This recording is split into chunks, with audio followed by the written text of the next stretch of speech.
드 브로이와 물질파. 노벨상 나와라 뚝딱 시간입니다. 여러분, 물질파 이론에 대해 들어보신 적이 있나요? 흔히 물질은 입자로만 이루어져 있다고 생각합니다. 하지만 물질파 이론에서는 물질은 입자의 성질뿐만 아니라 파동의 성질도 갖고 있다고 합니다. 이게 도대체 무슨 뜻일까요? 오늘은 이 물질파에 관련된 노벨상 이야기를 해볼까 합니다.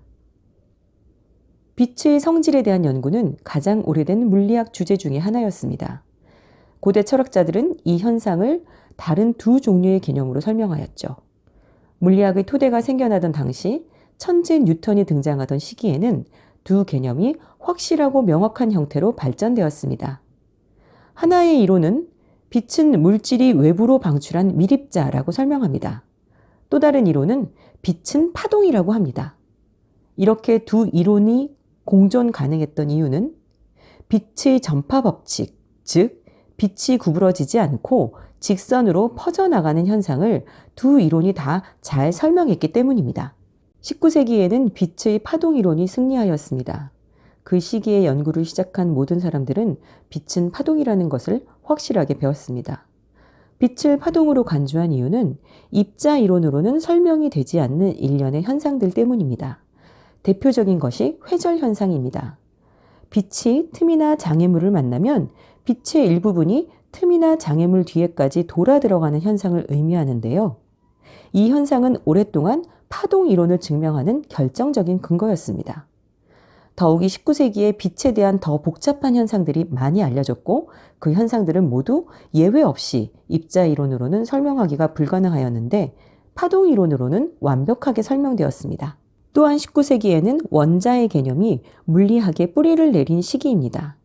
19세기 말에 이루어진 위대한 발견들 중 하나는 자유 상태에서 발생하는 음극을 띠는 가장 작은 단위인 전자의 발견이라 할 수 있습니다. 이러한 두 가지 흐름의 영향 아래 19세기 물리학이 우주를 설명하는 방법은 다음과 같습니다. 즉, 우주는 두 개의 세계로 나누어진다는 것이죠. 하나는 빛, 즉 파동으로 이루어진 세계이고 다른 하나는 물질, 즉 원자와 전자들로 이루어진 세계입니다. 이러한 두 세계가 교류함으로써 우리는 우주를 지각할 수 있습니다. 20세기에 들어서면서 빛이 파동이라는 것을 증명하는 많은 현상과 함께 빛은 입자라는 것을 증명하는 다른 현상들도 존재하고 있다는 것을 알게 됩니다. 어떤 물질에 빛을 쬐이면 물질에서는 전자의 흐름이 생겨납니다. 이때 방출되는 전자의 수는 빛의 강도에 따르죠. 그렇지만 전자가 물질을 떠나는 속도는 항상 동일합니다. 이 경우 빛은 마치 변경되지 않은 우주 공간을 가로질러 온 작은 입자로 되어 있는 것처럼 보입니다. 따라서 빛은 파동인 동시에 입자의 흐름이기도 합니다. 빛의 속성들 가운데 일부는 파동으로, 다른 일부는 입자로 설명됩니다. 그리고 두 가지 모두 맞는 사실입니다. 루이 드 브로이는 그의 박사학위 논문에서 물질의 모든 속성들이 입자론으로만 설명될 수 없다고 주장하였습니다. 드 브로이는 물질의 많은 현상들이 입자론으로 설명될 수 있지만 어떤 경우는 파동으로 간주해야만 설명이 가능한 현상이 있다고 주장합니다. 당시에는 이 이론을 뒷받침해주는 어떤 실험 결과도 보고되지 않았습니다. 전자가 파동의 성질을 가진다는 것을 증명하기 위한 실험은 루이 드 브로이 본인이 제안한 방식으로 진행되지는 않았습니다.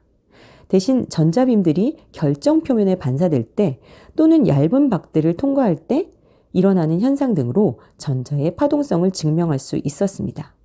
이후 다른 과학자들이 실행한 다양한 방법으로 얻은 실험의 결과는 드 브로이의 이론을 뒷받침하고 있습니다. 이제 물질은 파동의 성질이 있다고 가정하는 것이 사실이 되었죠. 이렇게 해서 물질이 가진 성질의 한 측면이 세상에 드러나게 되었던 것입니다. 지금까지 노벨상 나와라 뚝딱 시간이었습니다.